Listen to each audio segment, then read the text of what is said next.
continue talking politics. The battle for the White House taking center stage at the latest Fox Business debate. With U.S. national security a hot topic, I asked presidential hopeful Carly Fiorina what she thought were the biggest problems with the decision-making coming out of the Obama White House. When we refuse to respond over and over and over to provocation and bad behavior, we will get more provocation and bad behavior. I know most of our allies personally. I have met many of our adversaries. I know our military and our intelligence capability, and I know this. When we will not stand with our allies, when we will not respond to our adversaries, when we do not lead in the world is a dangerous and tragic place. I will be a commander-in-chief who will lead.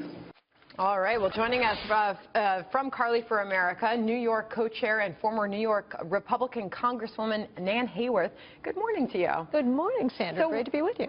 Great to have you. So great to have you just a couple days after the debate.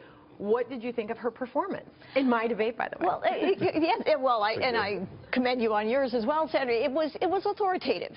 Carly Fiorina sounds like a president, and the reason is because she actually does have every quality of leadership. Did she win that debate, do you think? Oh, hands down, and I think you can chalk her as the winner of the night in a lot of ways because she is authoritative. She has substance. When she talks, it's not about being inflammatory. It's not just showmanship. She actually has something real to say. When it comes to foreign policy, she is among the most hawkish of the Republican candidates. When you look at the polling, the American people do want more aggressive action, fighting terrorism, fighting over there. Right. So why is her message, as we do see her, she has recently come down in the polls, and she did have to be in that first debate, why is her message not resonating? You know, Carly has said it herself, but it's true. She started out basically 17 out of 16 less than a year ago when she entered this race. She has stated her case consistently, eloquently, with incredible knowledge. And I was just on the ground with her in New Hampshire at a number. She had 5 different town halls, packed houses in every single one. She answered every question. So what's her strategy now? Is she changing it at all? Well, she has a tremendous ground game going on. I mean, she has 500 community captains in New Hampshire alone, and I spoke with these folks personally, and they are definitely gaining a lot of strength in their communities as we get down to the wire for voting. Yeah, but see, here's what I have, and this is a question to all candidates, but to Carly, you mentioned the community captains. Yeah. Viability is what wins elections. Yeah. The ground game wins elections. Yeah. And as I said to the crowd in South Carolina this weekend, talking to each other to convince other Republican supporters, maybe they supported Cruz, support Carly, that doesn't win you an election. So how does she go out beyond the echo chamber and start to gain the other votes that are needed to win the path to victory and win a general election? Well, as you know, we all know, David, we have these early primaries started out. Nobody has taken a vote yet. Nobody's cast a vote yet.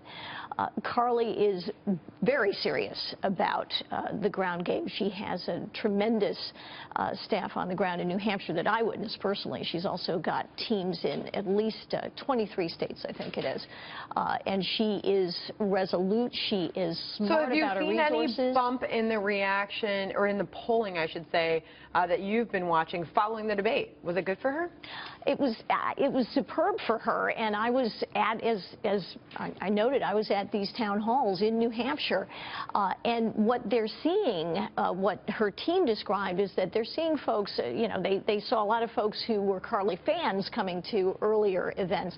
Now they're seeing a bigger mix of people, and they walk out. I heard the comments, and they are very impressed by how solid, how knowledgeable, how authoritative she is. She projects integrity. You know, what I've seen with Carly is exactly that. She's thoughtful, she's knowledgeable, she's very firm.